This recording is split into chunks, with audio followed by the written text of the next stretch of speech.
The budget for financial year 2026-27 is out. और इस budget के अंदर काफी लोगों को डिसअपॉइंटमेंट मिला है, काफी लोग खुश भी हैं। बट हम यूपीएससी एस्पिरेंट्स के लिए, जो UPSC civil service exam prelims 2026 दे रहे हैं या आने वाले सालों में कभी भी प्रीलिम्स एग्जाम देंगे, ये बजट इंपॉर्टेंट हो जाता है बिकॉज कई सारे इंपॉर्टेंट अनाउंसमेंट्स इसमें आए हैं। इन अनाउंसमेंट्स को हम देखेंगे, बजट को समझेंगे, बजट पढ़ते कैसे हैं वो भी मैं आपको सिखाऊंगा। Hi, my name is Vasu Katara. I teach economics on Nirnay IAS and today we are discussing the budget for the current year, starting first with this image. ये एक तरीके से समराइज कर रहा है 2026-27 के बजट के फ्रेमवर्क को, जहां पे कई सारे कर्तव्य सरकार ने हमारे लिए बताए हैं। सरकार सबका साथ सबका विकास को बढ़ावा देना चाहती है, सस्टेनेबल इकोनॉमिक ग्रोथ को तेजी से हासिल करवाना चाहती है, कैपेसिटी बिल्डिंग चाहती है, युवा शक्ति को, हम जैसे यूथफुल लोगों को फायदा देना चाहती है, रिफॉर्म्स लाना चाहती है। 16th फाइनेंस कमीशन की रिपोर्ट भी साथ साथ इंटीग्रेट करके बजट में प्रेजेंट की गई है। और सरकार जो उधार लेती है उस उधार को कम करके फाइनेंशियल कंसोलिडेशन करना चाहती है। इस बजट में इस इंपॉर्टेंट चीज पर चर्चा की गई। युवा शक्ति की जब मैं बात करूं तो 15,000 स्कूल्स के अंदर एवीजीसी लैब होगी। कई सारे इंसेंटिव्स ऑफर किए गए हैं, बट स्टिल प्राइवेट सेक्टर के लिए जितने इंसेंटिव आने चाहिए थे वो मिसिंग है। एजुकेशन पे कुछ खास पैसा बढ़ाया नहीं। तो अपॉर्चुनिटीज क्रिएट करी है लोगों के लिए, नए नए सेक्टर्स के अंदर नए नए एंटरप्रेन्योरियल अपॉर्चुनिटीज, बिजनेस करने की अपॉर्चुनिटी क्रिएट की गई है। टैक्स में, इनकम टैक्स में कोई बदलाव नहीं है। Rates are still the same, no changes has been given, no reform is there in the income tax slabs, and government this time is promoting orange economy. Orange economy का मतलब है creators economy या creative economy। जानते हैं इन सब मुद्दों के बारे में, इन सब एस्पेक्ट्स के बारे में इस सेशन के अंदर। प्लीज रिक्वेस्ट कर रहा हूं सबसे, जो भी ये सेशन देख रहे हैं, प्लीज लाइक द वीडियो। अपने सब लोग, जितने भी लोग वीडियो देख रहे हैं अभी फिलहाल, और अपने साथियों को जिनको आप शेयर करेंगे लिंक, सबको बोल दीजिएगा लाइक जरूर करें सेशन। आप 500 लाइक्स मिनिमम इस वीडियो पे लाइए, वही गुरु दक्षिणा होगी हमारी, वही हम आपसे एक्सपेक्ट करते हैं। Now where to find the budget, और पढ़ना कैसे है सर, कहाँ कहाँ खोलें? तो यार आपको बजट की वेबसाइट indiabudget.gov.in, इस पे जाना है। इस पे जाके आपके सामने बजट का डॉक्यूमेंट 2026-27 फाइनेंशियल ईयर का होगा। पहले तो है बजट की स्पीच, निर्मला सीतारमन जी ने जो बजट की स्पीच पढ़ी है। दूसरा है की टू बजट डॉक्यूमेंट। तीसरा है बजट हाइलाइट्स की फीचर्स। आपको ये हाइलाइट्स पढ़ने हैं क्योंकि बजट डॉक्यूमेंट स्पीच पढ़ना थोड़ा बड़ा हो जाता है। ऑफ कोर्स पढ़ सकते हो, पढ़ना भी जरूरी है कुछ लोगों के लिए, जो मेंस लिखते हैं उनके लिए तो खास तौर पे। इसके अलावा बजट एट अ ग्लांस, इसके अंदर बजट के सारे स्ट्रक्चर को हम समझते हैं और हम भी ये पढ़ेंगे, आपको इन्हीं डॉक्यूमेंट से पढ़ाऊंगा। वेरी वेल प्रेजेंटेड है ये, बहुत अच्छी इमेजेस वगैरह प्रेजेंट की जाती हैं इसमें, और काफी अच्छे से एक्सप्लेन किया जाता है सरकार के बजट के सारे रिकॉर्ड्स को। तो ये दो डॉक्यूमेंट, की फीचर्स वाला and budget at a glance, हम पढ़ने। चलिए, budget at a glance. Also हमारे फाउंडेशन बैच में 2027 के और 2028 के बैचेस में आप एडमिशन ले सकते हैं। एडमिशन्स ओपन है, फीस पर आपको अभी डिस्काउंट भी मिल जाएगा। लिंक मैं आपको डिस्क्रिप्शन में डलवा दूंगा, आप उसमें कोर्स के बारे में सारी जानकारी प्राप्त कर सकते हैं। और अगर आप मुझसे कम्युनिकेट करना चाहें तो मेरा कॉन्टैक्ट नंबर है 9350050055। व्हाट्सएप कर सकते हैं इस नंबर पे आप मेरे को, 9350050055। This is the contact number where you can WhatsApp me directly for any query, any question regarding the courses. Right? अब चलिए आगे देखें हम।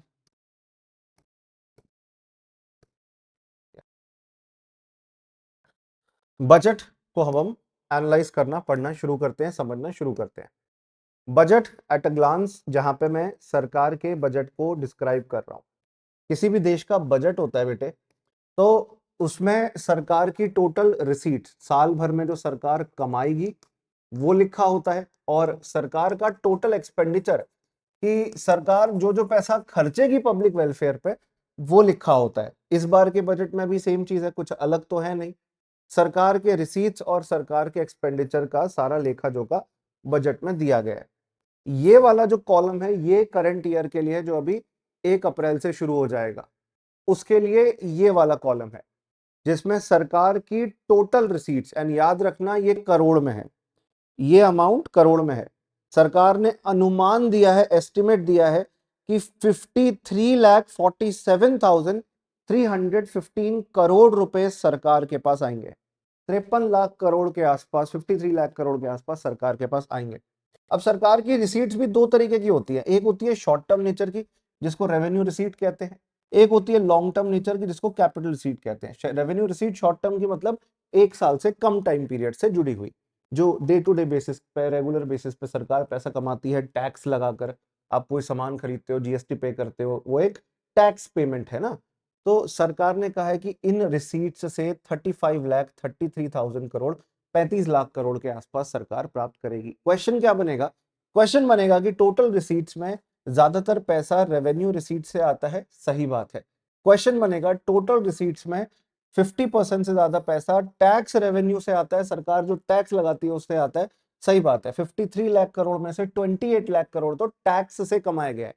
मतलब ये जो रेवेन्यू रिसीट्स है शॉर्ट टर्म वाली, इसमें टैक्स से कमाया गया पैसा, टैक्स भी डायरेक्ट टैक्स, इनडायरेक्ट टैक्स दोनों इसमें आता है। Income tax, goods and service tax, GST जिसको आप कहते हैं, वो दोनों टैक्सेस डायरेक्ट और इनडायरेक्ट इस कॉलम में, इस कैटेगरी के अंदर आते हैं। 28,66,000 crore, 8,66,922 crore is the money which we are earning, which we are expected to earn from taxes. Non tax में आता है कि सरकार ने कोई आप पे पेनल्टी लगा दी, सरकार की कोई फीस आप पे कर रहे हैं, कोई फॉर्म भरा आपने गवर्नमेंट का और गवर्नमेंट को पैसे जा रहे हैं, तो anything apart from tax is in the category of non tax revenue. अच्छा जी, कैपिटल रिसीट्स होती है लॉन्ग टर्म वाली रिसीट्स, एक साल से लंबे समय से जुड़ी हुई रिसीट्स। 18 लाख करोड़ यहां से आ रहा है, जिसमें सरकार, जिस सरकार ने लोन दिए हुए थे वो लोन वापस आएंगे इतने अमाउंट के।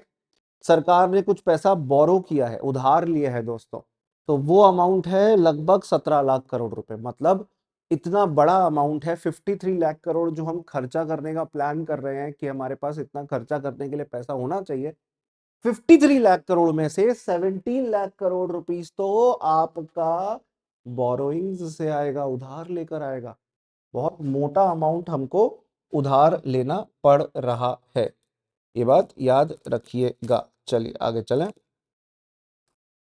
Let's move ahead. Okay, let's move ahead, एक सेकंड बस। या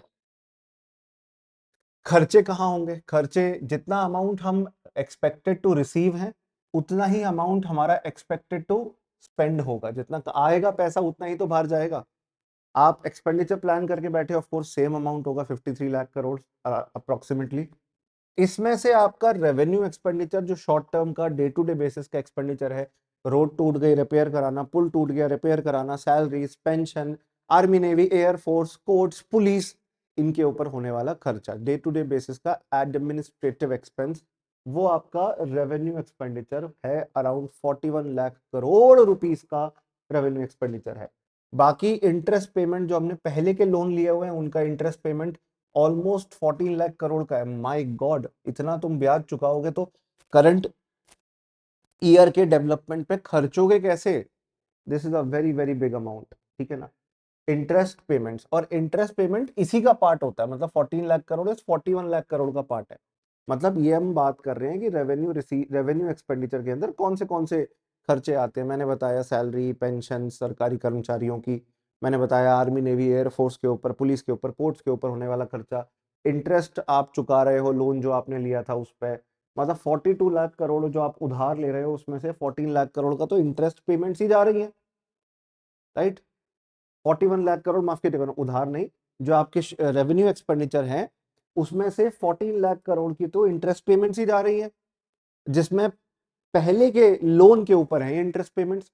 टेक्निकली करंट ईयर में आप 17 लाख करोड़ बोरो कर रहे हो, 17 लाख करोड़ अभी ऊपर हमने देखा था, और 14 लाख करोड़ तो पिछले लोनों पे इंटरेस्ट चुका रहे हो। इतने हमारे पास डेट है, और सरकार ने यही कहा है इस साल बजट में, इन्हीं लोन्स के इंटरेस्ट को, इन्हीं डेट के इंटरेस्ट को रीपे करना चाहते हैं हम थोड़ा, और आने वाले टाइम में हम अपने डेट को, अपने उधार को, अपनी बोरोइंग्स को कम करना चाहते हैं, ताकि हमारे ऊपर फिस्कल डेफिसिट का बोझ कम पड़े। सरकार कंसिस्टेंटली हर साल फिस्कल डेफिसिट कम करने की बात करती है, ये साल भी कोई अलग नहीं है। अगर आप देखें फिस्कल डेफिसिट मतलब गवर्नमेंट के ऊपर टोटल उधार कितना है, अगर आप 2 साल पहले का डेटा देखें तो 4.8% था, अब वो 4.4 4.4 से 4.3 करने की बात चल रही है। इस साल 4.3 का टारगेट रखा है कि भाई उधारी ज्यादा नहीं करेंगे, उधार ज्यादा नहीं लेंगे।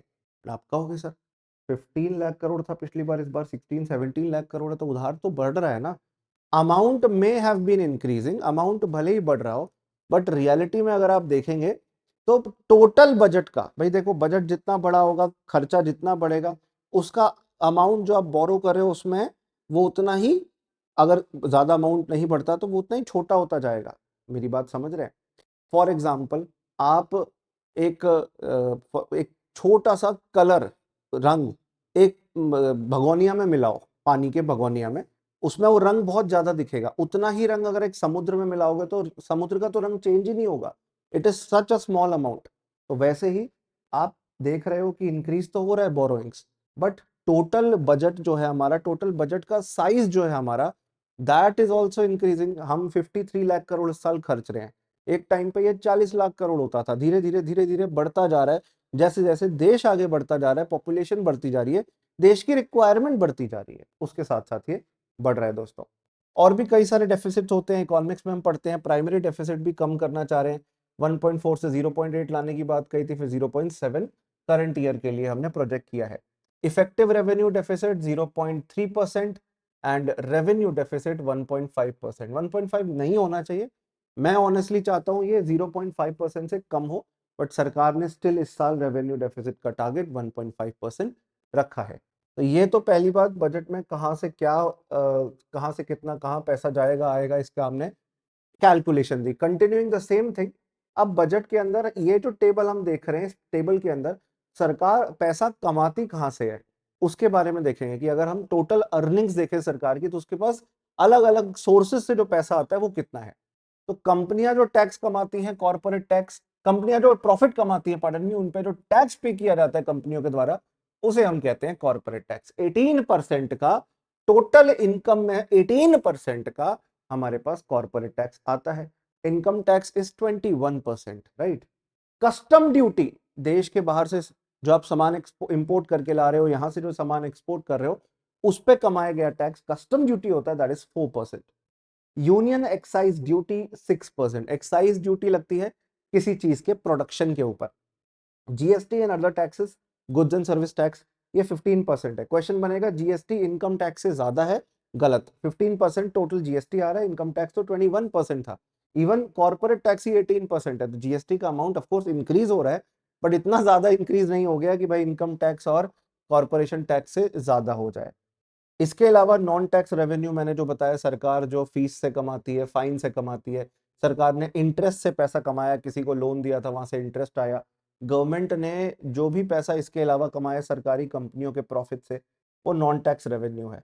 तो अब तक हमने 10, 15, 6, 4, 21 और 18, हमने 39% तो ये हो गया दोनों मिला के।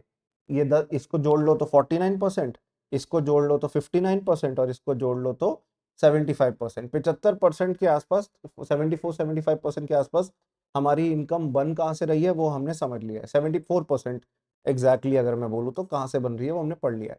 बाकी सरकार के पास और जो पैसा आ रहा है वो उधार लेके आ रहा है, मतलब 24% हमें उधार लेना पड़ रहा है, मतलब पूरे बजट का 1/4 कॉम्पोनेंट हमें उधार लेना पड़ रहा है।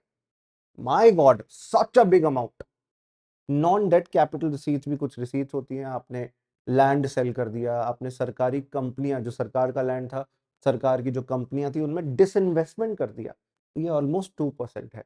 अब आप समझ चुके हैं सरकार के पास पैसा आता कहां से है। The biggest component from where government gets its money is the borrowing, that is 24%। Second biggest is the income tax जो सरकार रिसीव करती है। बट सर इनकम टैक्स तो बहुत कम लोग पे करते हैं। यस, अगर ये इनकम टैक्स ज्यादा लोग, मतलब हमारे देश की मान लीजिए एटलीस्ट 50% पॉपुलेशन भी पे करने लगे, तो इनकम टैक्स कलेक्शन इतना बढ़ जाएगा, फिर इंडिया जो विश्व गुरु बनना चाहता है वो विश्व गुरु बनने से हमें कोई रोक नहीं सकता। तो इनकम टैक्स 21% है, next corporation tax 18%, next GST 15%, next non tax revenue 10, next excise duty जो किसी चीज के प्रोडक्शन के ऊपर, जैसे अल्कोहल, शराब के प्रोडक्शन के ऊपर, पेट्रोल के प्रोडक्शन के ऊपर लगने वाला टैक्स एक्साइज ड्यूटी 6% है, कस्टम ड्यूटी 4 है, और लास्ट में आपके नॉन डेट कैपिटल रिसीट, वो कैपिटल रिसीट जिसमें सरकारी कंपनियां, सरकारी लैंड आप बेच रहे हो जो आपके ऊपर उधार नहीं क्रिएट कर रहा, वो 2% है। तो यहां से सरकार के पास पैसा आ रहा है दोस्तों। पैसा जा कहाँ रहा है, खर्च कहाँ हो रहा है, where is the money going. अब ये हम देखते हैं सरकार खर्चती कहाँ पे है। तो पहली बात तो सरकार 100 में से 22% तो स्टेट्स को दे देती है उनका हिस्सा टैक्स का, कि सरकार ने, सेंट्रल गवर्नमेंट ने जो टैक्स कलेक्ट किया है उसमें सेंटर का भी हिस्सा है और स्टेट्स का भी हिस्सा है। तो स्टेट्स को उनका हिस्सा दे दिया जाता है, 22% पैसा स्टेट्स को जाता है। फिर फाइनेंस कमीशन जो आर्टिकल 280 ऑफ इंडियन कॉन्स्टिट्यूशन के तहत एक इंपॉर्टेंट बॉडी है, अब 16th फाइनेंस कमीशन इस साल से शुरू हो जाएगा, 1 अप्रैल से शुरू हो जाएगा दोस्तों, जो अगले 5 साल तक के लिए चलेगा, 2031 तक के लिए चलेगा। फाइनेंस कमीशन के इस साल के जो रिकमेंडेशन है उसमें इस साल के लिए जो पैसा दिया जा रहा है, फाइनेंस कमीशन की रिकमेंडेशन 5 इयर्स की है, बट इस 2026 से 27 तक के लिए टोटल सरकार का जो खर्चा हो रहा है उसका 7% तो फाइनेंस कमीशन के प्रिंसिपल्स पे आधारित खर्चा होगा। 8% सेंट्रल स्पॉन्सर्ड स्कीम में, एक होती है सेंट्रल सेक्टर स्कीम, एक होती है सेंट्रली स्पॉन्सर्ड। सेंट्रली स्पॉन्सर्ड में सेंटर और स्टेट्स मिलकर पैसा करते खर्चते हैं, उसमें centre is just a sponsor, state का मेन काम होता है खर्चने के लिए। तो सेंटर जो है स्टेट्स के साथ मिलकर पैसा खर्चती है, नॉर्मली 60-40 के रेशो में। एक होती है सेंट्रल सेक्टर स्कीम दोस्तों, सेंट्रल सेक्टर स्कीम के अंदर सेंटर गवर्नमेंट ही मेन सारा पैसा खर्च रही है।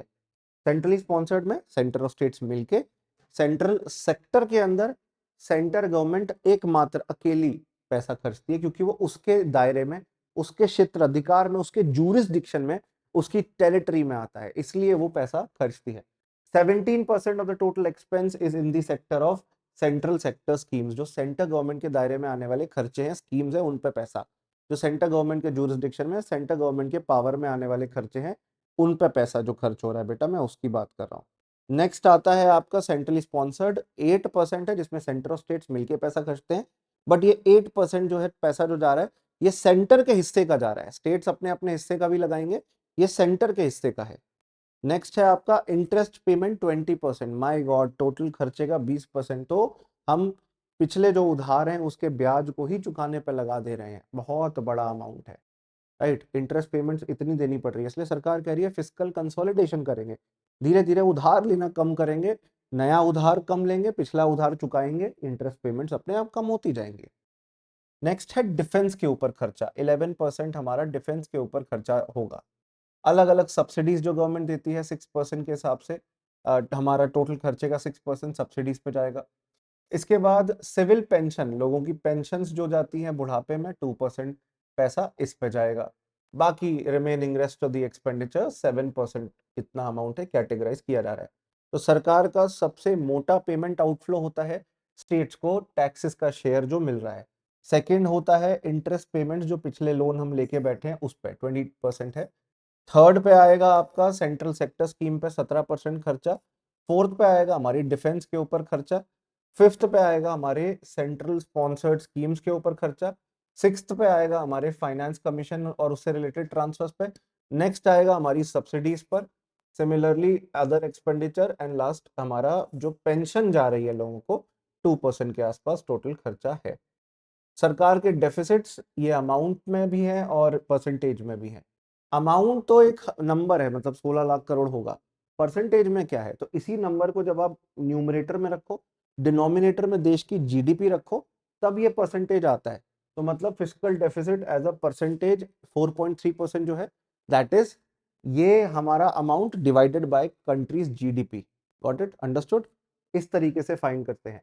ऐसे ही revenue deficit percentage of GDP होगा, ऐसे इफेक्टिव रेवेन्यू डेफिसिट, अच्छा रेवेन्यू डेफिसिट होता है शॉर्ट टर्म के खर्चे, हमारे शॉर्ट टर्म के इनकम में से कितने निकल पा रहे हैं, क्योंकि ज्यादा खर्चे हो जाते हैं जितनी हमारी शॉर्ट टर्म की इनकम है उसके मुकाबले, उस वजह से आपको ये डेफिसिट देखने मिलता है। टेक्निकली ये जीरो होना चाहिए या हद से ज्यादा 0.5, ठीक है ना। हम 1.5% पे बैठे हैं, विच इज हायर। नेक्स्ट है आपका इफेक्टिव रेवेन्यू डेफिसिट, जहां पर हमें 0.3% बियर करना पड़ेगा।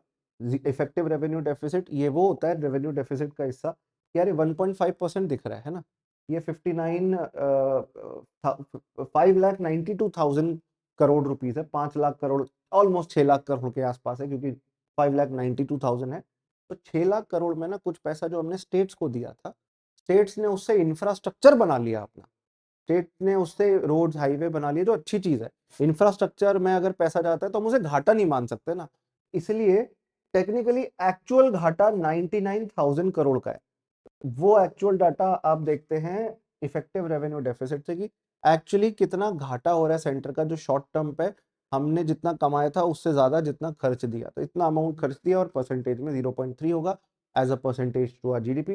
प्राइमरी डेफिसिट जो physical deficit minus interest payments के बाद निकालते हैं, वो इतना बैठ रहा है अमाउंट 22,91,000 के आसपास, which is 0.7% of our GDP. अब हम देखने जा रहे हैं the key features of the budget.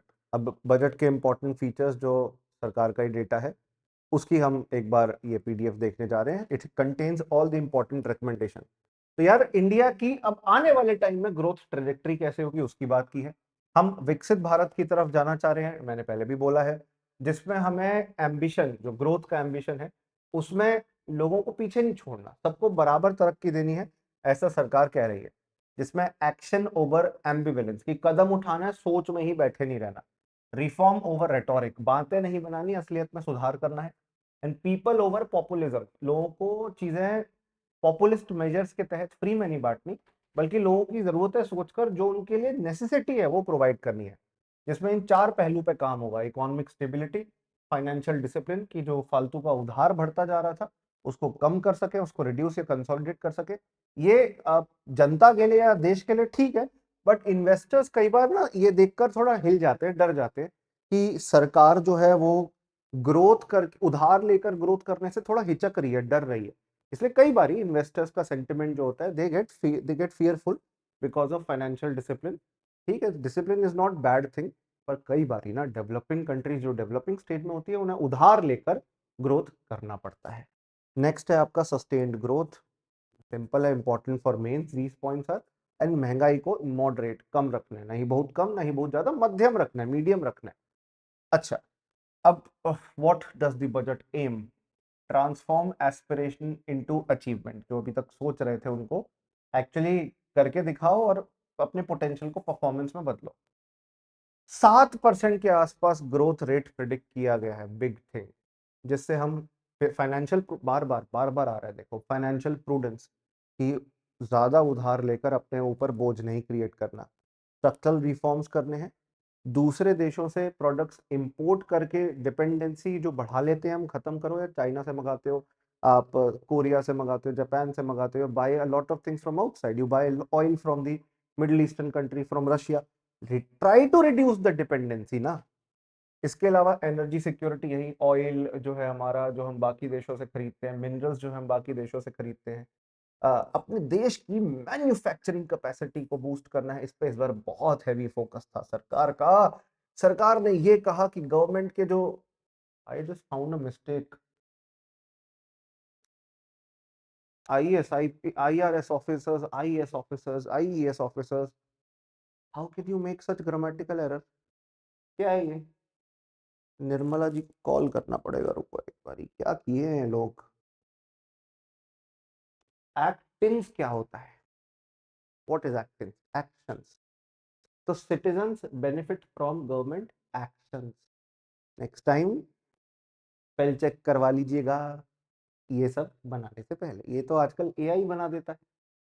तो हजारों करोड़ों की सरकार चला रहे हो यार, ऐसी गलतियां कर रहे हो। फिर आप यूपीएससी एस्पिरेंट से एक्सपेक्ट कितना कुछ करते हैं, हम बेचारे मासूम बच्चे फंस जाते हैं यूपीएससी के माया जाल में। तो ये देखो, खुद गलतियां करते फिर रही है सरकार। तो citizens benefit from government actions, ये होना चाहिए इसका मतलब। Strong thrust on public investment, हमें जो सरकार अलग अलग इंफ्रास्ट्रक्चर पे, अलग अलग सरकारी कंपनियों पे जो पैसा लगाती है उस पर और फोकस करना है, पब्लिक इन्वेस्टमेंट्स पर और फोकस करना है, पब्लिक वेलफेयर उससे बढ़ता है। Roads, highway, school, college, such things have to be created. And financially stable economy चाहिए। अब monetary stability in the economy is very very important. कैसे होगा ये सब? हमारे देश का युवा करेगा ना काम। युवा शक्ति को एक थीम बनाया गया इस साल के बजट में। ये गवर्नमेंट का संकल्प है। संकल्प का मतलब है गवर्नमेंट की ये चाहत है to focus on poor and the underprivileged sections of the society or the disadvantaged sections of the society, गरीब वर्ग हो गया, पिछड़ा वर्ग हो गया, उस पर फोकस करना, जिसमें सरकार ने अपने ऊपर अलग अलग कर्तव्य रखे हैं।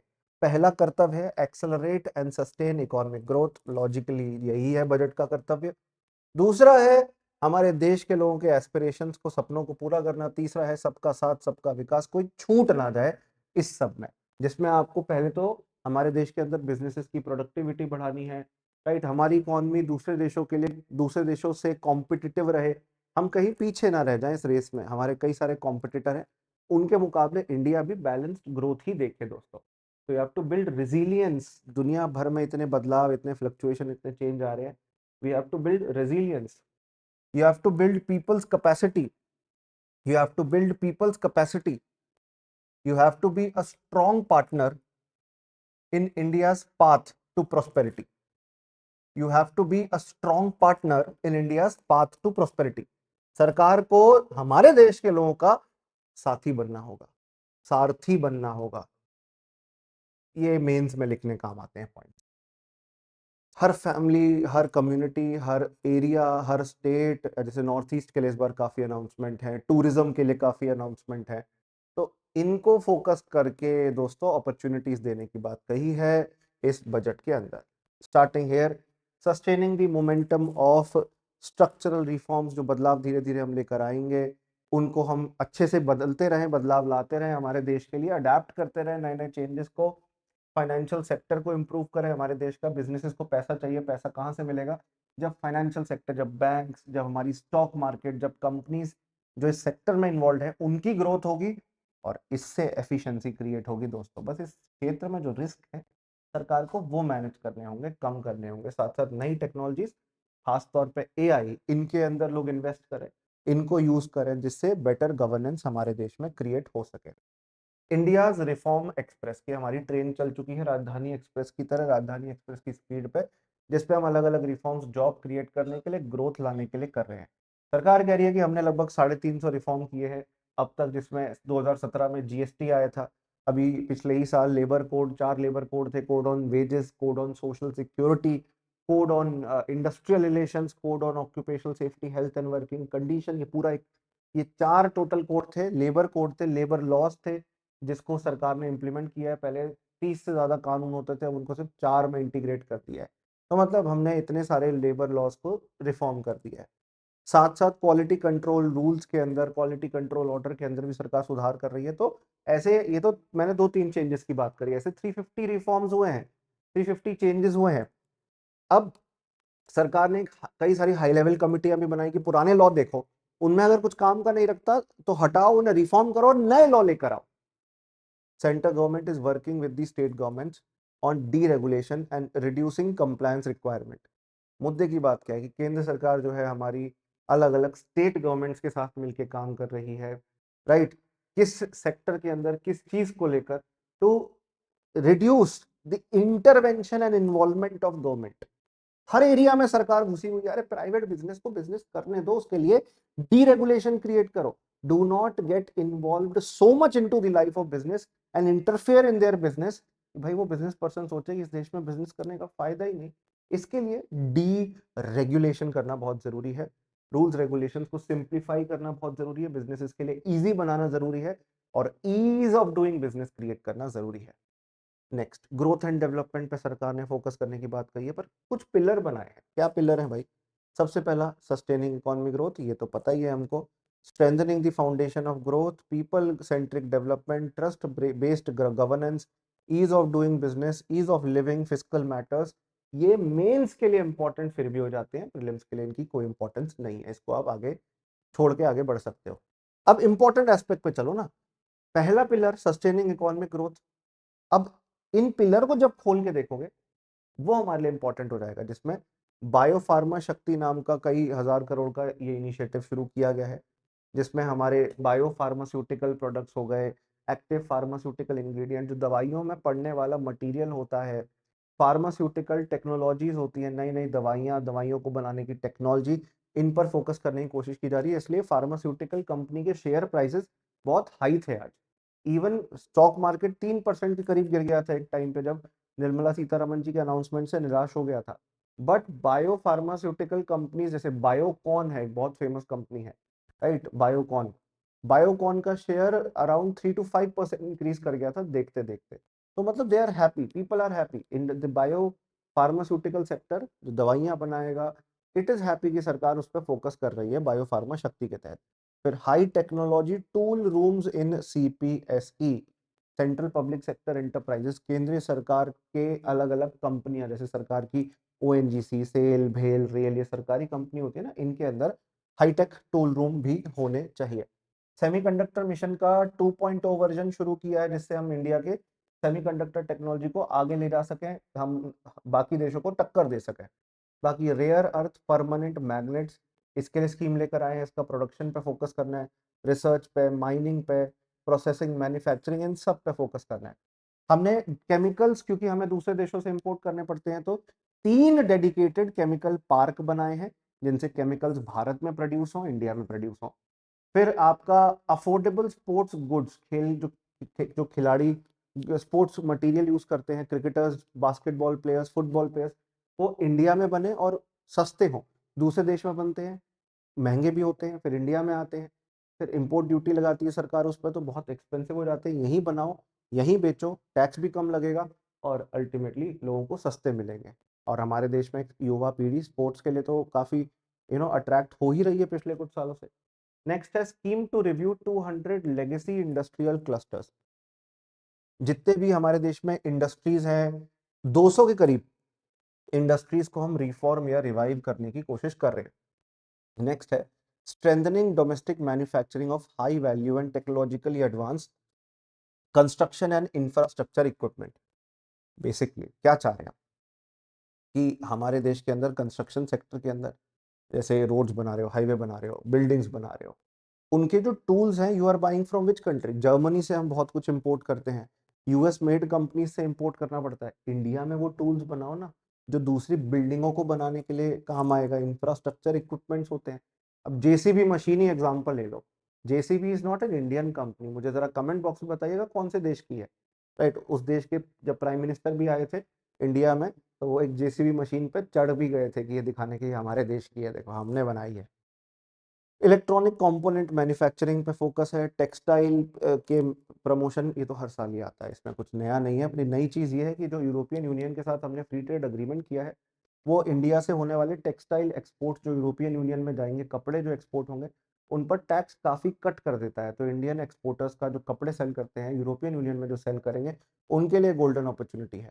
बाकी कंटेनर मैन्युफैक्चरिंग, जो शिप के कंटेनर्स होते हैं, राइट, जो ट्रेन में कंटेनर जिसमें सामान लाद के एक जगह से दूसरी जगह जाया जाता है, वो भी इंडिया में मैन्युफैक्चर हो। मतलब सरकार का पुश देख रहे हो इस बार, जैसे ये फोटो दिखा रही है ना, मैन्युफैक्चरिंग पे, एडवांस मैन्युफैक्चरिंग, रोबोटिक्स, टेक्नोलॉजी, इन पर बहुत फोकस सरकार ने किया है। मैन्युफैक्चरिंग को बढ़ावा देना चाह रहे हो, फिर उस पर तुम बहुत ज़्यादा टैक्स लगा दोगे, तो how can you improve manufacturing? For that you have to reduce the tax, for that you have to reform the taxes. So tax reforms have been given. कैसे tax reform? exemption from income tax for 5 years to non-residents providing capital goods, equipment or tooling to any toll manufacturer in a bonded zone। तो यार जहाँ पे industries हैं, bonded industries हैं, वहाँ पे आपको कई सारे उपकरण, कई सारे आपको इक्विपमेंट्स, पार्ट्स चाहिए। तो कई एनआरआई हैं जो दूसरे देशों में चले गए, वहां से वो सामान इंडिया में सेल करते हैं। इंडियन गवर्नमेंट अगर उनकी इनकम पे टैक्स लगाएगी, तो एक लॉजिक की बात समझो कि वो लोगों के लिए इंडिया एक अट्रैक्टिव डेस्टिनेशन कभी रहेगा नहीं, कि वो मशीन बेच रहे हैं, फिर उसके ऊपर वो जो पैसा कमाए उस पर इंडियन गवर्नमेंट टैक्स भी ले ले। तो हमने कहा है तुम्हें 5 साल के लिए टैक्स में, इनकम टैक्स में छूट दे रहे हैं। लाओ इंडिया के अंदर ये मशीनें, लाओ इंडिया के अंदर गुड्स, लाओ इंडिया के अंदर इक्विपमेंट, हमको इनकी जरूरत है, इसलिए टैक्स में छूट दी गई है। Provision of safe harbor to non-residents for component warehousing in a bonded warehouse.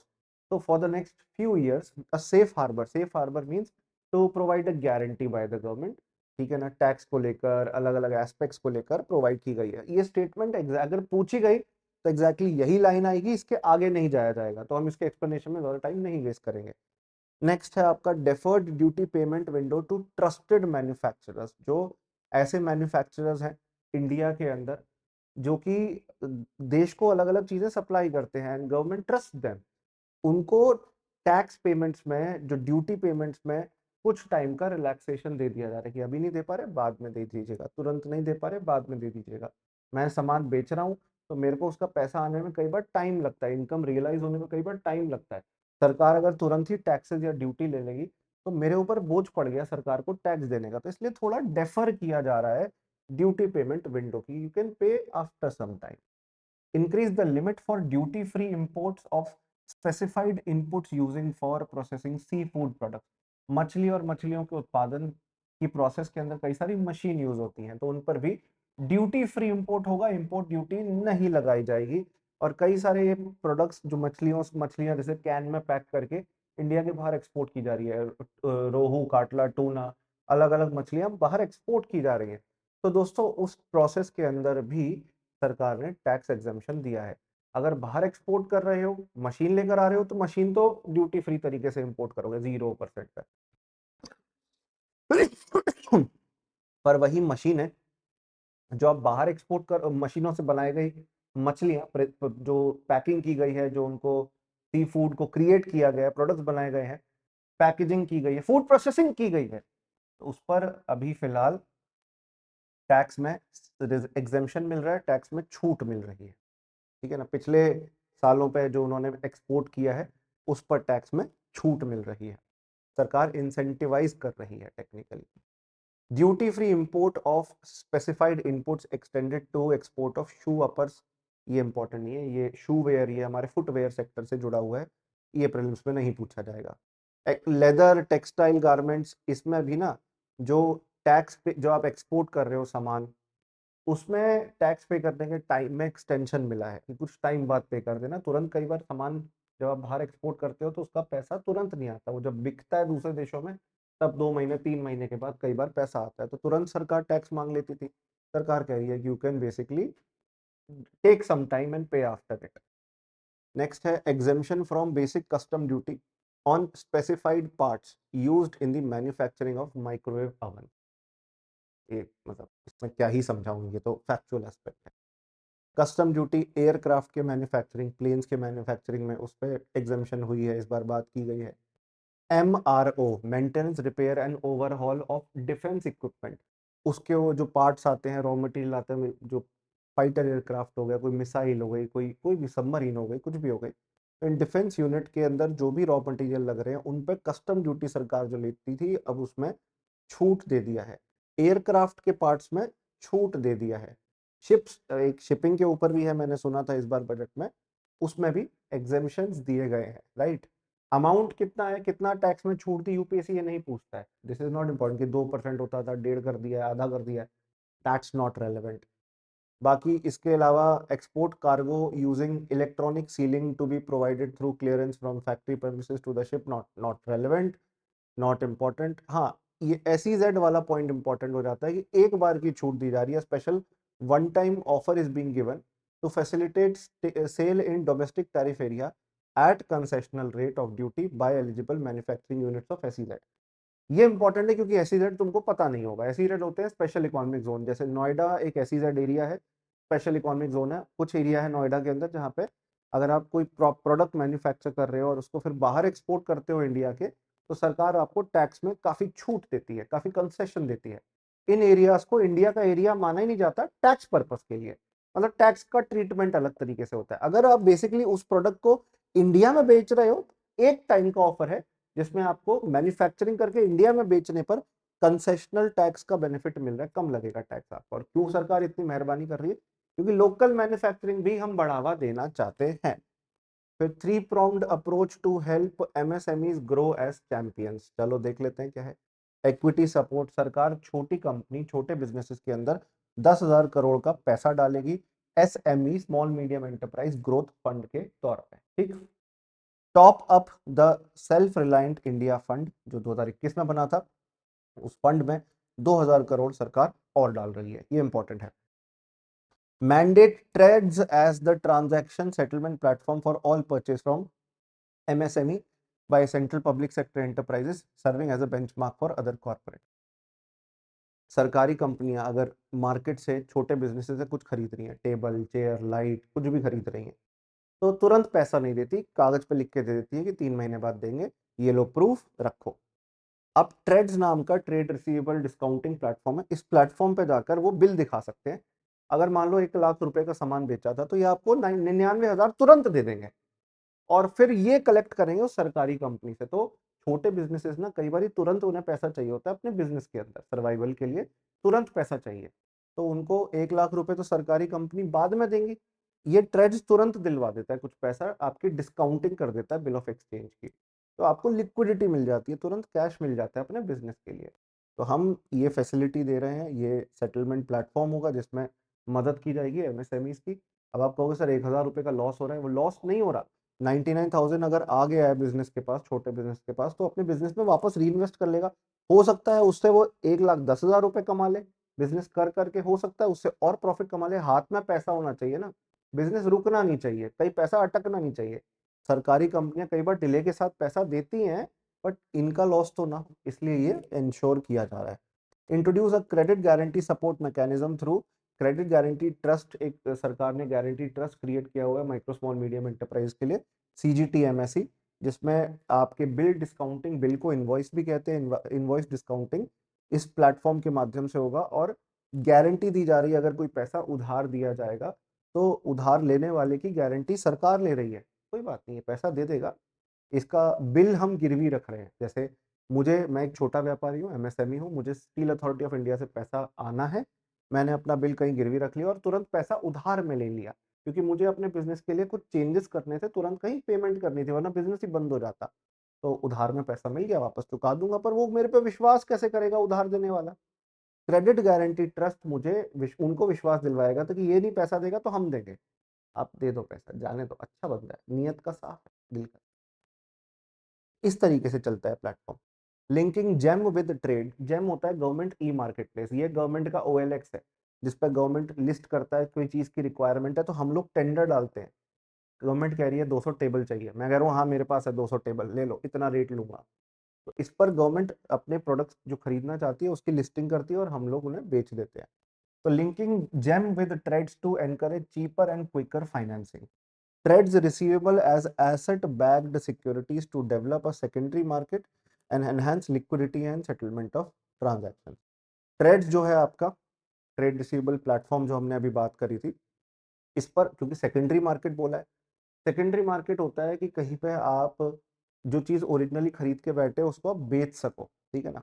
तो कई सारे जो इन्वॉइसेस, जो ऐसी सिक्योरिटीज हैं, इनको यहाँ सेल करके कैश इन कर सकते हो, जो बिजनेसेस के लिए तुरंत कैश कलेक्ट करने में बहुत हेल्पफुल होगा, बिजनेस की पेमेंट अटकेंगी नहीं, ये लॉजिक था इस बात का।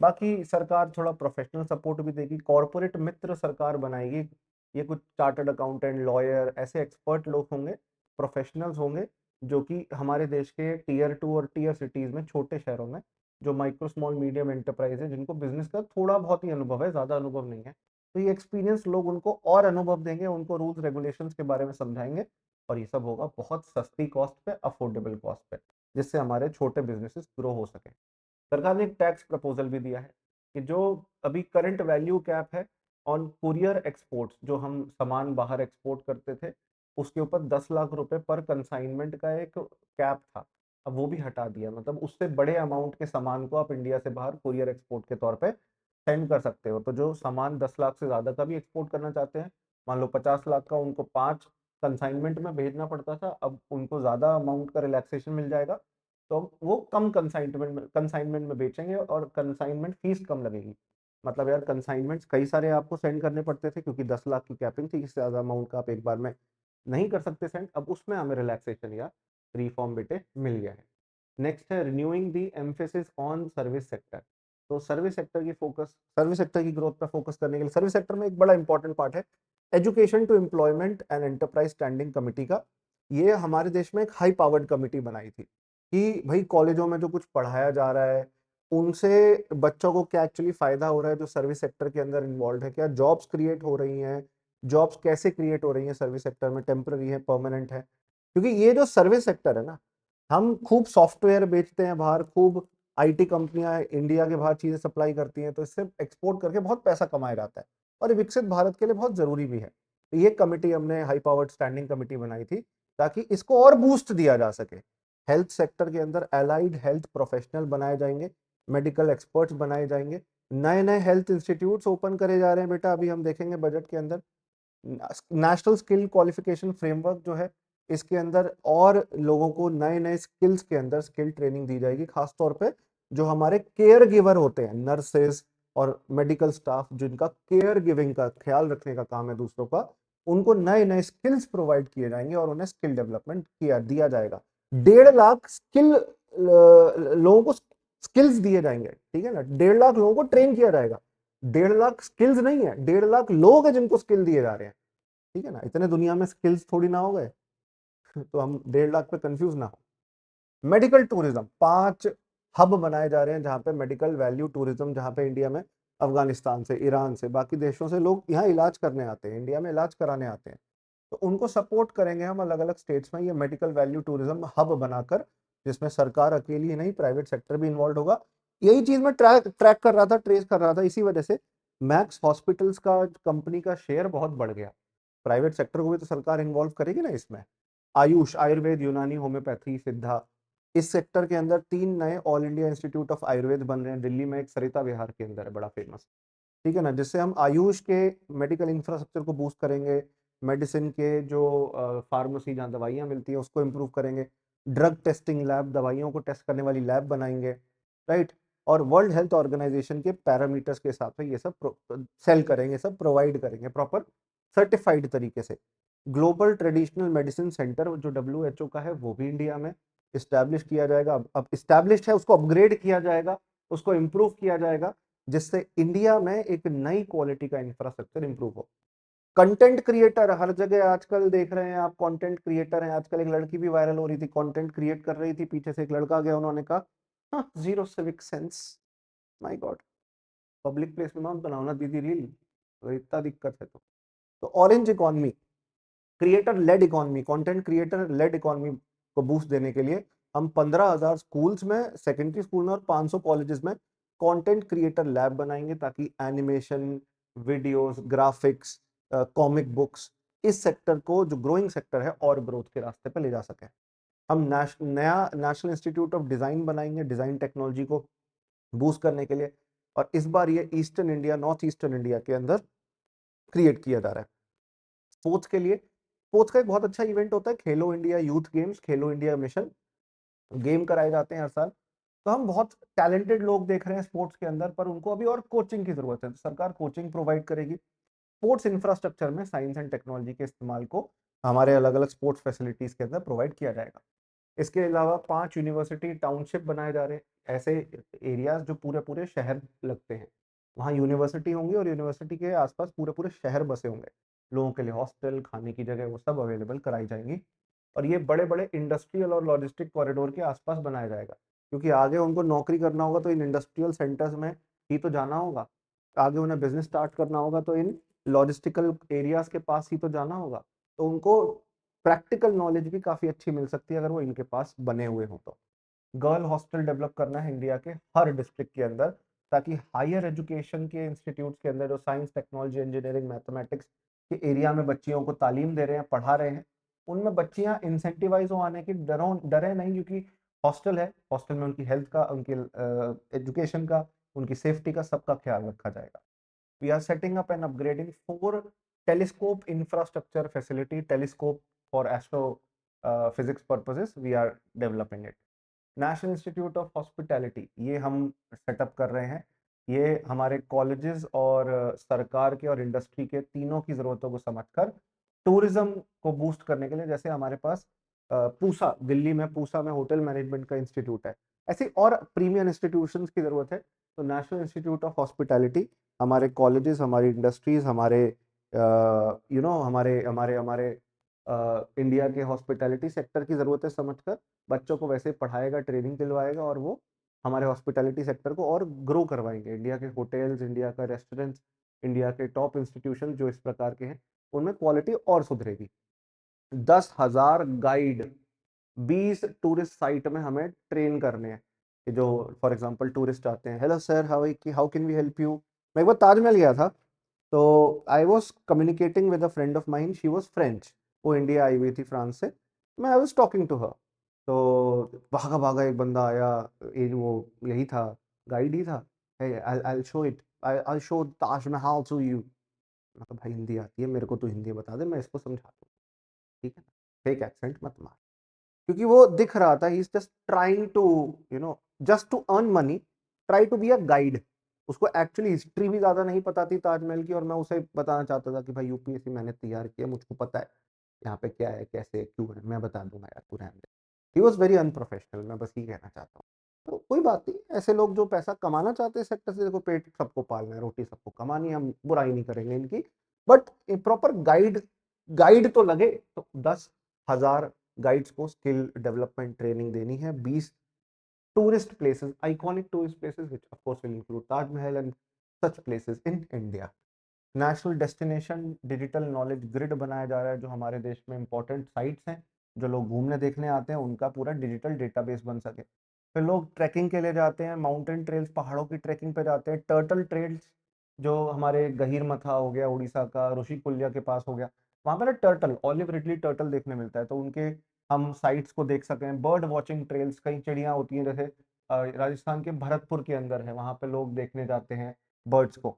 So India is also going to host the first ever global big cat summit, which is a big cat। कौन से जानवर को बिग कैट कहते हैं, कौन से जानवरों को बिग कैट कहते हैं, कमेंट बॉक्स में लिख के बताइए। 15 आर्कियोलॉजिकल साइट्स हम डेवलप कर रहे हैं इंडिया में, जहाँ पे लोग घूमने आए हैं, ठीक है ना। अब जैसे हमारे इंडस वैली सिविलाइजेशन या हड़प्पन सिविलाइजेशन की कितनी साइट्स हैं, राखी गढ़ी हो गया, दिल्ली के पास ही है। तो ऐसी साइट्स को डेवलप करना है। फिर development of Buddhist circuits in the north east region. Tax reforms भी हम प्रोवाइड कर रहे हैं सर्विस सेक्टर के अंदर, ठीक है ना। ये सारे टैक्स चेंजेस हैं इसमें, ऑनेस्टली स्पीकिंग इतना कुछ इंपॉर्टेंट टैक्स रिफॉर्म्स में फॉर अ यूपीएससी एस्पिरेंट मुझे नहीं लगा। सेफ हार्बर और टैक्स हॉलिडे और ये सब है, I don't see such questions normally being asked in UPSC, तो इसको अभी हम छोड़ रहे हैं। फाइनेंशियल सेक्टर के अंदर पहले तो एक high level committee on banking for विकसित भारत क्रिएट की जा रही है। इंडिया के बैंक्स को और कैसे इंप्रूव करें, जिसमें पुराना फॉरेन एक्सचेंज मैनेजमेंट एक्ट है, लॉ है, जो विदेशी मुद्रा हमारे देश में डॉलर पाउंड रुपी होता है ना, वो इस लॉ के तहत रिकॉग्नाइज होता है, इसका रिव्यू करना है, ठीक है ना। मार्केट मेकर्स के कॉन्सेप्ट को और इंप्रूव करना है। मार्केट मेकर होता है साइमल्टेनियस बायर एंड सेलर। जैसे फॉर एग्जांपल मेरे को कॉल आता है कि सर मुझे कॉरपोरेट बॉन्ड, कंपनियों के बॉन्ड चाहिए, रिलायंस अगर कोई बॉन्ड इशू कर रहा है जिसमें रिलायंस को मैं पैसा दूं और रिलायंस मुझे हर महीने का इंटरेस्ट दे, तो मैं वो खरीदने तैयार हूँ। तो मैं रिलायंस से पहले खरीद के बैठा हूँ, मैं उसे सेल कर दूंगा। तो मैं बायर भी हूँ, रिलायंस से खरीद के बैठा था, और जो मेरे पास लोग खरीदने के लिए आए उसे मैंने सेल कर दिया। ये प्रॉपर्टी डीलर की तरह होते हैं, बट आप ये अज्यूम करें कि प्रॉपर्टी इन्हीं की है, right. Similar to what you see in the property dealer market, की भाई किसी को मकान किराए पे चाहिए तो ये अपना ही मकान दे दे रहे हैं किराए पे। तो ये कोई खुद खरीदा भी था इन्होंने, तो they are buyer, they are seller. कोई अगर मकान खरीदना चाहता है तो अपना ही मकान बेच दे रहे हैं, they are buyer and they are seller. वहीं से खरीदा था वही आगे बेच दिया, सेल भी कर दिया। नेक्स्ट है आपका restructuring power finance corporation and rural electrification corporation, PFC और आरईसी, इन दोनों को रिस्ट्रक्चर भी करना है। नेक्स्ट आपका ये पॉइंट इतना इंपॉर्टेंट नहीं है, incentive of 100 crore rupees for single issuance of municipal bond for more than 1,000 crore to incentivise the municipalities, not very important for UPSC prelims, ठीक है ना। अमरूत, अभी Atal mission for rejuvenation and urban transformation, ये चल ही रहा है, इस पर कुछ खास है नहीं। ये इंपॉर्टेंट है, शेयर मार्केट के अंदर आप फ्यूचर्स एंड ऑप्शंस खरीदते हो, 90% लोग इसमें लॉस करते हैं आम जनता के। तो सरकार ने कहा कि अब लोग इस मार्केट में कम उतरे, उसके लिए टैक्स जितना था उसको बढ़ा देते हैं, इसलिए सरकार ने टैक्स बढ़ा दिया है, सिक्योरिटीज ट्रांजैक्शन टैक्स बढ़ा दिया है, ऑप्शंस प्रीमियम पे इंक्रीज कर दिया। मतलब अगर आप ऑप्शंस कॉन्ट्रैक्ट बाय सेल करते हो तो आपको पहले से ज्यादा टैक्स देना पड़ेगा। नेक्स्ट है increasing farmers income by enhancing productivity in agriculture and allied sector. तो अखरोट, आलमंड और पाइन नट की खेती को और एक्सपैंड करने की, पुराने तरीकों को चेंज करने की बात कही है। नारियल के प्रोडक्शन के प्रमोशन की बात कही है। काजू और कोको, कोको जिससे चॉकलेट बनती है, उसके प्रोडक्शन की बात कही गई है। लोन्स प्रोवाइड किए जाएंगे, जो भी आप इंफ्रास्ट्रक्चर वेटनरी कॉलेज बनाने के लिए लगा रहे हो, एक जानवरों को हॉस्पिटल बनाने के लिए लगा रहे हो, उसके लिए आपको इंफ्रास्ट्रक्चर चाहिए, सरकार उस पर लोन देगी और लोन में आपको काफी सस्ता इंटरेस्ट रेट सब्सिडाइज कॉस्ट पे दिया जाएगा। ये बात याद रखिएगा, ठीक है ना। लोगों की ट्रेनिंग की बात की गई है, हॉर्टिकल्चर के लिए एक डेडिकेटेड प्रोग्राम बनाने की, एनिमल हस्बेंड्री की।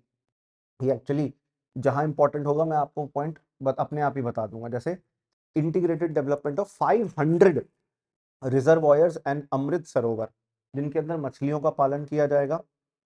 फिशरीज सेक्टर को ये बूस्ट देगा। कोस्टल एरियाज के अंदर हम डेवलप करेंगे, वहां पे विमेन एंटरप्रेन्योर्स को भी बढ़ावा देना चाह रहे हैं, स्टार्टअप्स को भी बढ़ावा देना चाह रहे हैं, जो मछली पालें फिर उन्हें बेचें और बेचकर पैसा कमाएं और लोगों की लेवल ऑफ इनकम बढ़े। एआई जब हर जगह है तो एग्रीकल्चर में क्यों नहीं। तो एग्री स्टैक पोर्टल, जिसमें एग्रीकल्चर रिलेटेड कई सारे सॉफ्टवेयर और ऐप हैं, इनको और Indian council of agriculture research को जोड़कर एआई का इस्तेमाल एग्रीकल्चर सेक्टर में और कैसे हो सकता है, ये सरकार ने कही है, इस पर बात होनी चाहिए। भारत विस्तार को बढ़ावा देने के लिए ये किया जा रहा है। सैंडलवुड, जो आपका चंदन कहते हैं, चंदन की लकड़ी, सैंडलवुड, किसी पिक्चर में था क्या सैंडलवुड, आई डोंट रिकॉल। तो उस पर हम कल्टीवेशन सैंडलवुड के उगाने पे और उसको बाद में प्रोसेस करके सेल करने पे भी फोकस कर रहे हैं। टैक्स प्रपोजल यहाँ भी है। टैक्स प्रपोजल यूपीएससी के लिए इंपॉर्टेंट नहीं है, अगर चार्टर्ड अकाउंटेंसी का कोर्स होता तो फिर भी इंपॉर्टेंट होते, पर यूपीएससी के लिए इंपॉर्टेंट नहीं है।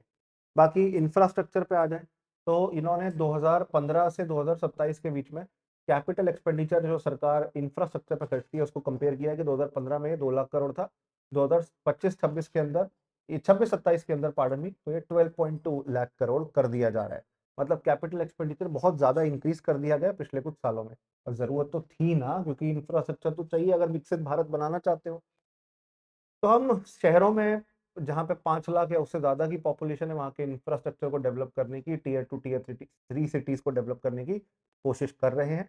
इंफ्रास्ट्रक्चर में लोग पैसा लगाएं, इसलिए infrastructure investment trust, real estate investment trust जो आप फाइनेंस के चैप्टर में पढ़ते हैं, नेशनल इंफ्रास्ट्रक्चर इन्वेस्टमेंट फंड और नैबफिड, फाइनेंशियल जो फाइनेंशियल सेक्टर को बूस्ट करते हैं, ये पैसा देते हैं राइट फाइनेंशियल सेक्टर को। नैबफिड हो गया, एनआईआईएफ हो गया। इनविट और REIT are like the mutual funds of the real estate and the infrastructure market. ये हम फाइनेंस के चैप्टर में पढ़ते हैं, थ्योरी 20-25 मिनट का तो टॉपिक है, तो यह एक्सप्लेन नहीं करूंगा, बट इनको बूस्ट किया जा रहा है। अगर आपने अब तक पढ़ा नहीं है, आप हमारी क्लासेस में कोर्स में जुड़ के पढ़ सकते हैं। हम इंफ्रास्ट्रक्चर रिस्क गारंटी फंड भी क्रिएट कर रहे हैं to provide prudently calibrated partial credit guarantee to lenders, ठीक है ना। लोन की गारंटी बेसिकली लोगों को दें, बिजनेसेस को दें, कि बिजनेसेस को पैसा देने से डरते क्यों है बैंक, क्यों, क्योंकि वो लोन लेंगे, शायद चुकाएं शायद ना चुकाएं, रिस्क तो है। अगर गारंटी मिल जाएगी रिस्क गारंटी फंड में, इंफ्रास्ट्रक्चर के लिए तो पैसा भी आसानी से मिल जाएगा, ठीक है ना। ये बात याद रखिए। हम नए डेडिकेटेड फ्रेट कॉरिडोर बनाना चाहते हैं। अभी ईस्टर्न और वेस्टर्न डेडिकेटेड फ्रेट कॉरिडोर, हमारे दो डेडिकेटेड फ्रेट कॉरिडोर हैं। एक तो दादरी से चलता है राइट, एक ईस्टर्न पार्ट में है, एक वेस्टर्न पार्ट में है, जवाहरलाल नेहरू पोर्ट ट्रस्ट तक जाता है हमारे वेस्टर्न पार्ट वाला। तो हम इनको और एक्सटेंड करना चाहते हैं। We want to connect Dankuni in the east and Surat in the west, इसको भी कनेक्टिविटी क्रिएट करके नए रूट पे ले जाना चाहते हैं। 20 नए नेशनल वाटरवे हम बनाना चाहते हैं। जो भी माइनिंग और मिनरल एरियाज जहाँ पे एस्टेब्लिश्ड हैं, या इंडस्ट्रियल सेंटर्स जहाँ पे, पोर्ट्स जहाँ पे, हम इसके साथ साथ कई सारी सरकारी सेंट्रल पब्लिक सेक्टर इंटरप्राइजेस जो हैं आपकी, उनमें जो हमारे पास जमीनें पड़ी हैं, उन जमीनों को रीयूज या रिसाइकल करना चाहते हैं दोस्तों। इसके अलावा नए 20 नए वाटरवे क्रिएट करने हैं हमें, इंडस्ट्रियल सेंटर्स या पोर्ट्स क्रिएट करने हैं हमें, शिप रिपेयर इकोसिस्टम क्रिएट करना है हमें, कोस्टल कार्गो प्रमोशन स्कीम, इस पर फोकस करना है हमें, जो हमारे कोस्टल एरियाज के अंदर, जो हमारे ऐसे एरियाज के अंदर जहाँ पर टूरिज्म बहुत ज्यादा होता है, साथ साथ इंडस्ट्री के ग्रोथ का भी बहुत पॉसिबिलिटी है। तो वहाँ पर कोस्टल कार्गो प्रमोशन स्कीम है, वहाँ पर ट्रांसपोर्टेशन और लॉजिस्टिक के सेक्टर को इम्प्रूवमेंट, कोस्टल शिपिंग इम्प्रूव करने के टारगेट के साथ हम फोकस करना चाहते हैं। अभी 6% होती है, 12% करना है 2047 तक। और ये कैसे होगा, जब आपकी नदियों पे बह चलने वाले शिपों की मात्रा बढ़ेगी, इनलैंड वाटरवेज इंप्रूव होंगे। रुकते क्यों है, क्योंकि नदियों में कई बारी पानी जो है, पानी जो नदी है वो उतनी गहरी नहीं होती है, या जहाँ पे नदी बह रही होती है नीचे मिट्टी जम जाती है, गाद बालू जम जाता है, उसकी ड्रेजिंग करते रहनी पड़ती है। सी प्लेन बीजीएफ स्कीम, पानी के ऊपर पानी वाले जहाज उतर सकें। अगर कहीं पे इंफ्रास्ट्रक्चर की कमी है, सरकार वायबिलिटी गैप फंडिंग देगी, पैसा देगा, ताकि इंडिया में सी प्लेन्स बने और पानी के ऊपर उतरे। वहां पे सी प्लेन्स की उतरने की फैसिलिटी क्रिएट हो। हमारे देश में सी प्लेन्स को मैन्युफैक्चर भी किया जाए और फैसिलिटी भी दी जाए। प्लेन भी बनाओ, प्लेन उतारने की फैसिलिटी भी बनाओ। 2 लाख करोड़ का स्टेट्स को दिया जा रहा है SASCI स्कीम के तहत। आपको अब ये होमवर्क है, SASCI की फुल फॉर्म क्या है ये बतानी है कमेंट बॉक्स में। ईस्टर्न इंडिया के डेवलपमेंट के लिए पूर्वोदय, जो इंडस्ट्रियल क्लस्टर्स और कॉरिडोर्स डेवलप करेगा ईस्टर्न इंडिया, पूर्वी भारत के अंदर। पूर्वी भारत को तो फोकस करना है ना, आंध्र प्रदेश है और हमारा बिहार है, जहां से पॉलिटिकली सपोर्ट भी आता है, तो फोकस तो करना ही पड़ेगा। Long term energy security and stability की बात की जा रही है सोलर एनर्जी के सेक्टर में। सोलर ग्लास मैन्युफैक्चरिंग पर जो हम एक रॉ मटेरियल इस्तेमाल करते थे सोडियम एंटीमनेट, ये इंडिया में जब हम लेकर आते थे तो इस पर सरकार टैक्स लेती थी। अब कस्टम ड्यूटी इसके इंपोर्ट पर हमने खत्म कर दी है।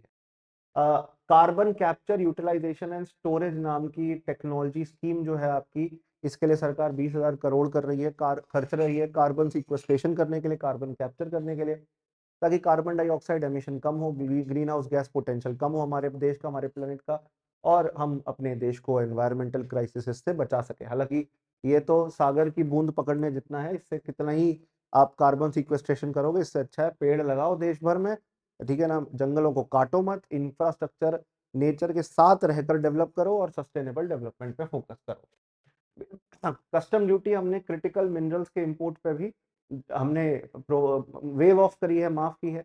कई सारे मिनरल्स हैं जो दूसरे देशों से खरीदने पड़ते थे, उन पर टैक्स लगता था, टैक्स हटा रहे हैं हम धीरे धीरे। लिथियम आयन सेल्स जो बैटरी के लिए चाहिए होते हैं, स्टोरेज सिस्टम के लिए चाहिए होते हैं, उन पर भी छूट दी है। इसके साथ साथ न्यूक्लियर पावर प्रोजेक्ट्स के जो टूल्स होते हैं, रॉ मटेरियल होते हैं, उसको भी 2035 तक जो छूट है एक्सटेंड करके दे दी गई। अभी 1 साल 2 साल नहीं, 2035 तक जो भी न्यूक्लियर पावर सेक्टर के अंदर टूल्स इक्विपमेंट की जरूरत है, बाहर से खरीद के लाते हैं, और न्यूक्लियर प्लांट्स के लिए जरूरी है, उनकी कैपेसिटी चाहे कुछ भी हो, कितनी भी हो, वो इंडिया में जो टूल लेकर आ रहे हैं उन पर टैक्स सरकार कम लेगी दोस्तों। इसके अलावा बायोगैस जो हमारी डीकॉम्पोजिशन से गैस बनती है, ठीक है ना, हमारी गैस जो आगे आप सीएनजी के साथ ब्लेंड कर सकते हो, बायोगैस ब्लेंडेड सीएनजी बना सकते हो।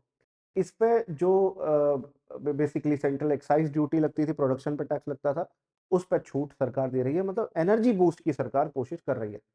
शहरों के लिए क्या किया गया है, सिटी इकोनॉमिक रीजन्स के लिए क्या किया गया है, शहरों के पोटेंशियल को बूस्ट करने के लिए क्या है? तो पहली बात तो टियर 2 टियर 3 सिटीज पे फोकस है, और ऐसे शहर जो मंदिरों के आसपास बसे हुए हैं।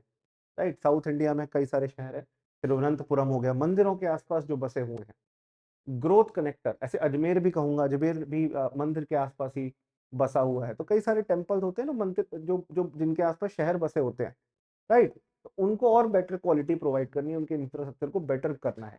अच्छा, 7 हाई स्पीड रेल कॉरिडोर बनाए जा रहे हैं इन नेटवर्क्स पे। मुंबई पुणे, पुणे हैदराबाद, हैदराबाद बेंगलुरु, हैदराबाद चेन्नई, चेन्नई बेंगलुरु, दिल्ली वाराणसी, वाराणसी सिलीगुड़ी असम में। और इनको एनवायरमेंट सस्टेनेबल तरीके से बनाया जाएगा, जिनसे एनवायरमेंट का नाश ना हो। पीपल सेंट्रिक डेवलपमेंट, इसमें 1.5 लाख केयर गिवर को ट्रेनिंग देनी है, बता ही दिया था मैंने। शी मार्ट बनाने हैं कि जो विमेन एंटरप्रेन्योर है वो किराने की दुकानें लगाएं अपने ही डिस्ट्रिक्ट के अंदर, उनको नौकरी मिले, उनको पैसा कमाने का मौका मिले, उनको काम मिले। दिव्यांगजन कौशल योजना, जो डिफरेंटली एबल्ड या डिसेबल्ड लोगों की स्किल डेवलपमेंट स्कीम है, इस पर भी फोकस किया गया है। ऑल्दो ये टू लिटिल टू लेट है, बहुत देर बाद कुछ थोड़ी बहुत फैसिलिटी दी है। दिव्यांगजन को बहुत सपोर्ट की जरूरत है, लोग तो उनके नाम के फेक सर्टिफिकेट बनवा के आईएएस में सिलेक्ट हो जाते हैं यार।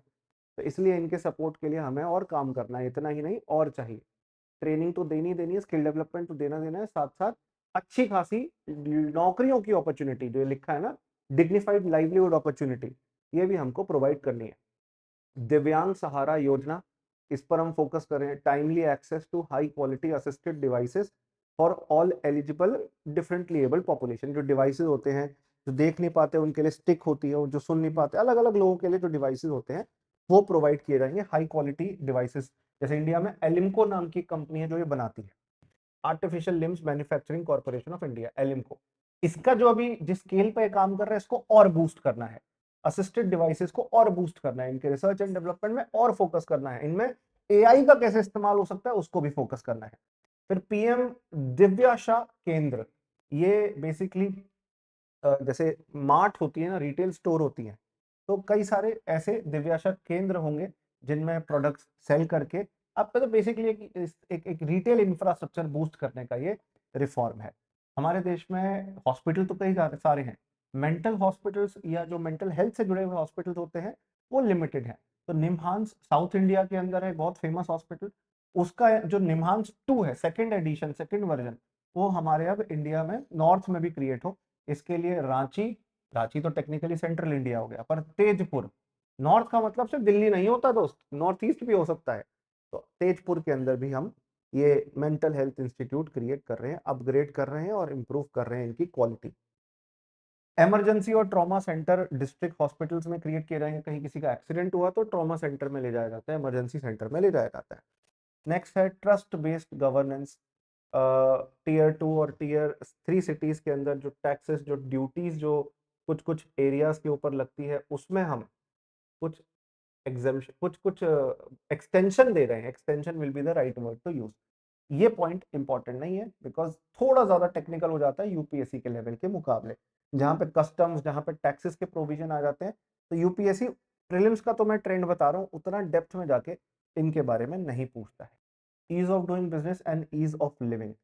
पर्सन रेसिडेंट आउटसाइड इंडिया, जो इंडिया के बाहर रह रहे हैं, वो इंडिया में, इंडिया के इक्विटी शेयर्स में इन्वेस्ट कर पाएंगे, इंडियन कंपनीज में इन्वेस्ट कर पाएंगे पोर्टफोलियो इन्वेस्टमेंट स्कीम्स के माध्यम से। ये एक फैक्चुअल एस्पेक्ट है। टैक्स कलेक्टेड एट सोर्स का, जो आप टूर प्रोग्राम सेल करते हो, टूर पैकेज सेल करते हो, कोई बाहर खरीदता है इंडिया में आने के टूर पैकेज को, उस पर टैक्स कम किया जा रहा है, राइट, रिड्यूस किया जा रहा है, 2% कर दिया जाएगा विदाउट एनी अमाउंट के स्टिपुलेशन की, कितने भी अमाउंट का हो टैक्स कम कर दिया जा रहा है, ठीक है जी। और ये कुछ और टैक्स के प्रोविजन है, इनमें मुझे ऑनेस्टली कोई इंपॉर्टेंट पॉइंट दिख नहीं रहा। हाँ, ये है कि 1 अप्रैल 2026 से हमारे देश का नया इनकम टैक्स लॉ लागू हो जाएगा। 1 अप्रैल 2026 से इनकम टैक्स एक्ट 1961 को हम चेंज करके नया लॉ लाने की कोशिश करेंगे, ठीक है ना। 1.4 लाख करोड़ स्टेट्स को दिए जा रहे हैं as per the 16th finance commission grant. इसमें rural and urban local bodies, मतलब पंचायत और म्यूनसिपैलिटी के लिए भी पैसा है, और डिजास्टर मैनेजमेंट, कभी आपदा, कभी भूकंप, सुनामी, बाढ़ कुछ भी आ जाती है, उसकी मदद के लिए भी पैसा है। टेक्निकली सेंटर गवर्नमेंट जो है वो टोटल जो टैक्स का पैसा इकट्ठा करती है उसका 41% स्टेट्स को देगी, ठीक है ना, जिसको हम वर्टिकल डेवोल्यूशन कहते हैं। 41% स्टेट्स को देगी, स्टेट्स को पैसा दिया जाएगा। ये फाइनेंस कमीशन की वीडियो अलग से भी बनाई जाएगी आपके लिए। Central government debt to GDP ratio हमारे देश का 50% के आसपास करना चाहती है, यहाँ पे सेंट्रल गवर्नमेंट का भी 60% से ज़्यादा इसको कम करना चाहती है, 2030 तक 50% के आसपास, 50 +-1 मतलब 49 से 51 के बीच में ला देगी।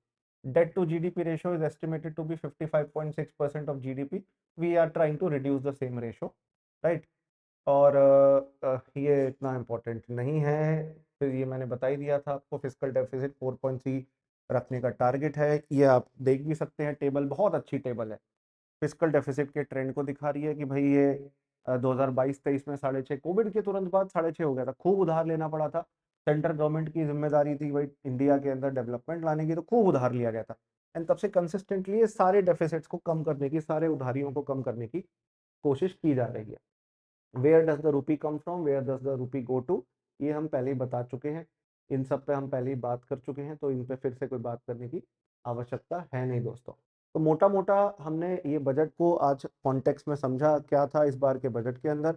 This was a very highly in depth video, I am sure you must have liked it, so please watch it again if you need to read this document. I'll provide it on my telegram also, telegram पे CSE with Vasu sir, मैंने Telegram group बना रखा है, WhatsApp पे आप message कर सकते हैं जिसपे आप ये पीडीएफ डाउनलोड कर पाएंगे। शुक्रिया इस वीडियो को देखने के लिए, बहुत बहुत धन्यवाद, मिलते हैं आप सबसे एक नए सेशन में बहुत जल्दी। गुड लक, जय हिंद, जय भारत।